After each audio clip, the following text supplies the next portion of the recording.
Ehlinger pressure again. Stands in. Pressure coming. One-on-one. There's a shot. They've got Duvernay.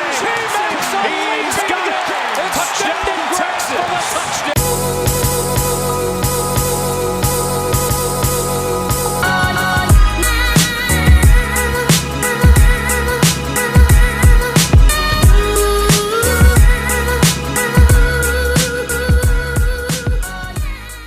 What's up, guys? Welcome back to another Top 25 Breakdown. Today, we have number 9, Texas, heading to the Big 12. A very good team from last year, a very surprising team. Nobody expected them to beat 10 wins. Yeah, a lot of people saying Texas is back. We'll see. We'll see about that this year. Exactly. But looking at their 2018 schedule, they did, I would say, really well, especially with wins over a USC team. And I mean, they might have not been as good as they used to be. Yeah, this was early in the season. USC still has a lot of good talent. Also, beating Oklahoma in the Red River rivalry was pretty great too, with a late field goal from Dicker the kicker. Dicker the kicker, yeah. So that's pretty cool. What a great moment for that kid too. True freshman. True freshman. True freshman. And then, I mean, they struggled a little bit. They struggled a lot against, I would say, Oklahoma State, West Virginia, losing to West Virginia by 1 point.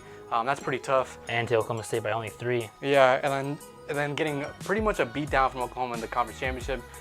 Second time around, Oklahoma kind of showed what they were about. Yeah, I feel like Oklahoma was in there to flex their muscles, also because Oklahoma knew that if they didn't win this game, they're not going to the playoff. Exactly. So. And then after playing in their bowl, very dominating performance against Georgia. Very dominating performance. Others may say differently. I think they had a dominating performance. Texas, at one point, it was 20-7, and then this is in like early in the fourth quarter. And then Georgia scored, I think, around the 10-minute mark, made it 28-14.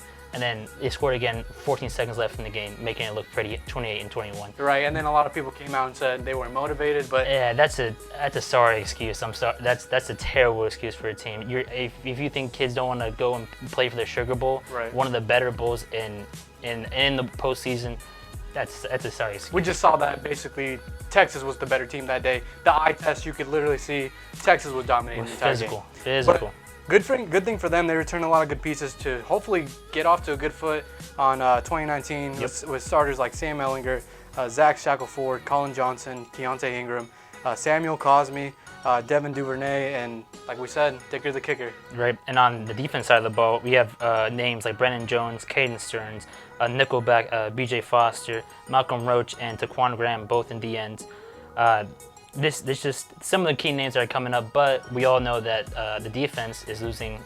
It needs to replace 9 starters, though. Yeah, that's going to be tough. But moving to strengths, I think the biggest strength that I see is quarterback play and quarterback leadership. Without question, Sam Ehlinger is the heart of that team. He's the unquestioned leader. He's a huge piece of this Texas offense, and I see that he really did a good job of improving from year 1 to year 2, and I think that's going to happen. Year 2 to year 3, he's going to have probably his best season yet as a Texas Longhorn. But one thing that I will mention is that he needs to stay healthy. I know that he went down last year, the week before the Baylor game. The good thing is that they played Baylor, so Shane Buechele came in and did a really good job of covering and playing the quarterback position really well. But now they don't have Shane Buechele, especially because he transferred out to SMU. Okay. So that would be very different. Yep, right. Sam Ehlinger, like you said, he's elite. He's a true leader, and he's looking to hopefully have a Heisman run this year. Exactly. And also complimenting Sam Ehlinger, they do have veteran receivers coming back. You did mention already Colin Johnson and Devin Duvernay. They do with Colin Johnson. I think he's the returning receiver with the most production, with 68 receptions, 985 yards to his name, 7 touchdowns.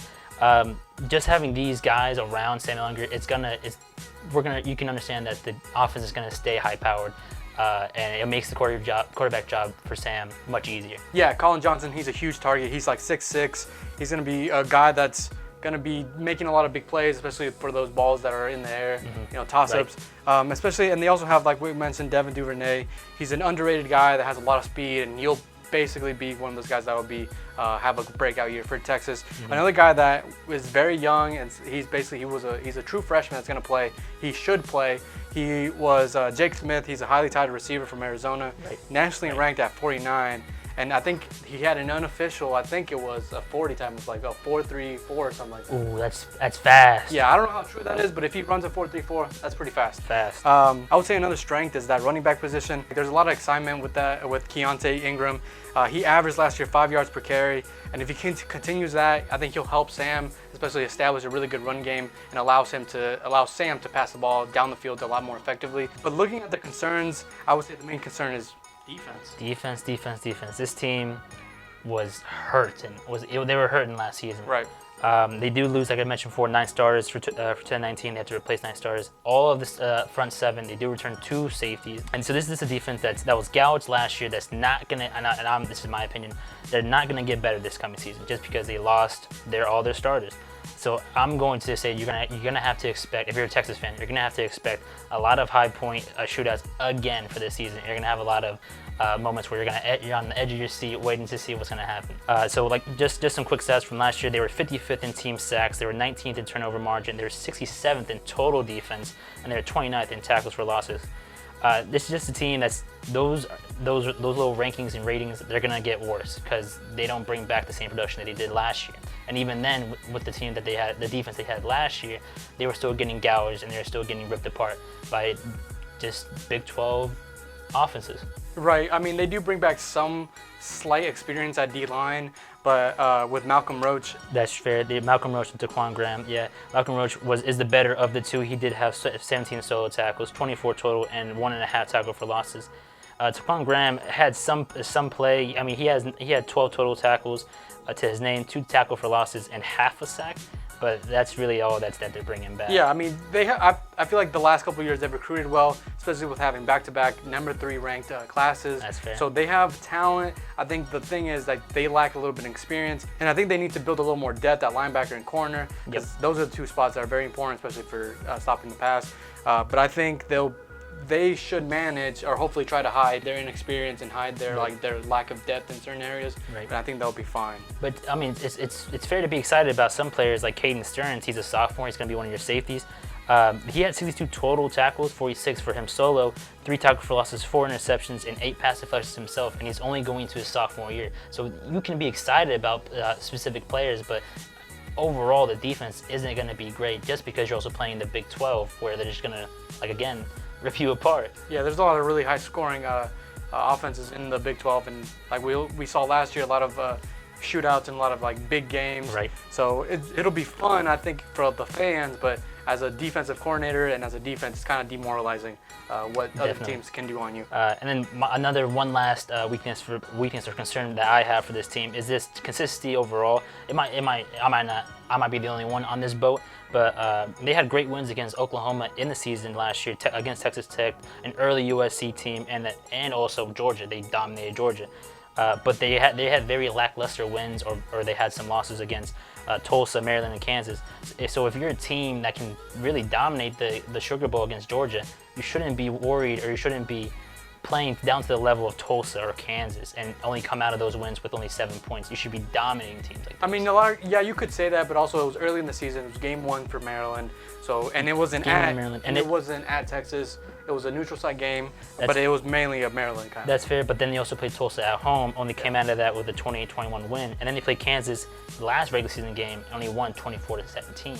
So and especially because after they went on to go play Oklahoma in the Big 12 championship game, and then got kind of dismantled by Oklahoma there. Yeah, but I mean, looking at 2019, they look pretty good. They have a favorable schedule for the most part, with a Louisiana Tech and an LSU, a Rice, Oklahoma State, a bye, at West Virginia, Oklahoma, Kansas, at TCU, another bye, Kansas State, at Iowa State, at Baylor, and Texas Tech. So this schedule, I think the first 5 games are pretty tough, just because LSU and Oklahoma State has won 4 of the last 5 meetings, which is pretty tough. It's pretty tough. Especially because you expect the Oklahoma State team to be as dangerous as any other team, maybe even Oklahoma. So. Right, and Oklahoma State should probably be better this year. Yep. Also, LSU is a highly touted team out there that has a lot of people has them in their college football playoff prediction. So LSU could be a hard team for Texas.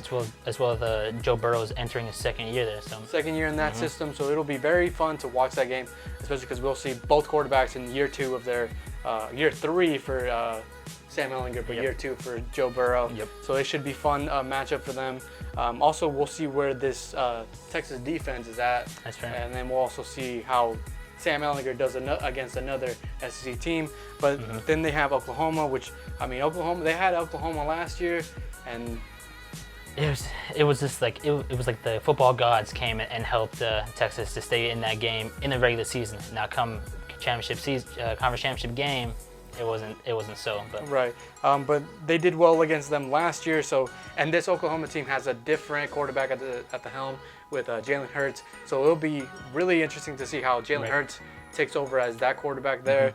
And then they'll have I think some tough games at TCU and then at Iowa State. Iowa State is getting better. TCU is one of those teams that's looked at as a dark horse for a lot of teams. For a lot of people, which is really strange. Very We strange. don't know why. I don't know why. But we'll see how they do. But looking at the schedule, what do you think worst case scenario is? Worst case scenario, this Texas team, because they're so talented in the offensive side of the ball, I still think they're gonna survive these shootouts. They're gonna have the endurance to withstand these shootouts that they're about to get into. I think their worst case scenario is 8-4. I think they're gonna lose the LSU game. They're gonna lose the Oklahoma game. They'll lose the Oklahoma State game, and I think they're going to lose one out of one of these three, either Iowa State, Baylor, or the Texas State game. They're going to lose one more against one of those three. Yeah, I think my worst case scenario would be 7-5. I kind of want to go 8-4 as well, but I think 7-5 is if the defense just can't stop anybody. And if they just really just like implode on themselves, and even with all that talent that they have, they lack in experience in some spots, and that'll show, especially at the corner position. Right. But 7-5, most likely, what do you think will happen? Most likely, I'm thinking 9-3, 10-2, and the 10-2 season would be more. They're losing to LSU and they're losing to Oklahoma in the regular season. And I think again they'll have the endurance to withstand all of the high point games, and they'll handle their business.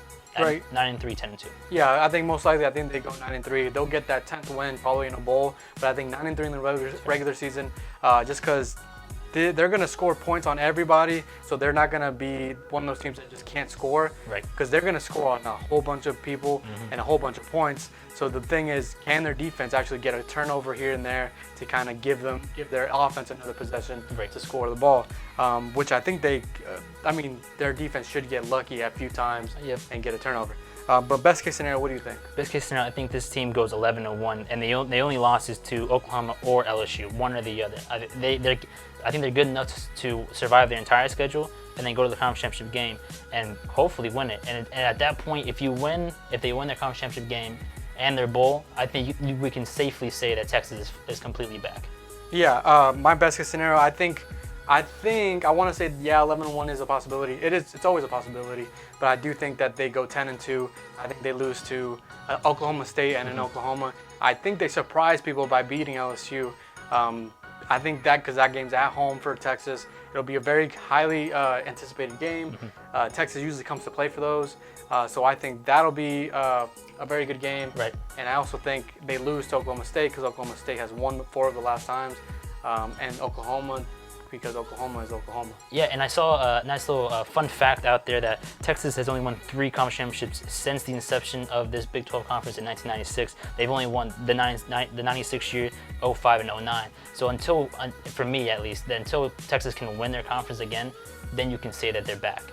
So at that point, I don't think Texas is back yet. I think they had a really good season last year. Right. As long as they can build upon that and keep being consistent again, then Texas will be back. I feel like they've done some good steps, especially with recruiting. Right. It's been a while since we've seen a really good recruiting class from Texas, especially the last couple of years has been pretty surprising. Having the number 3 classes back-to-back years is pretty great.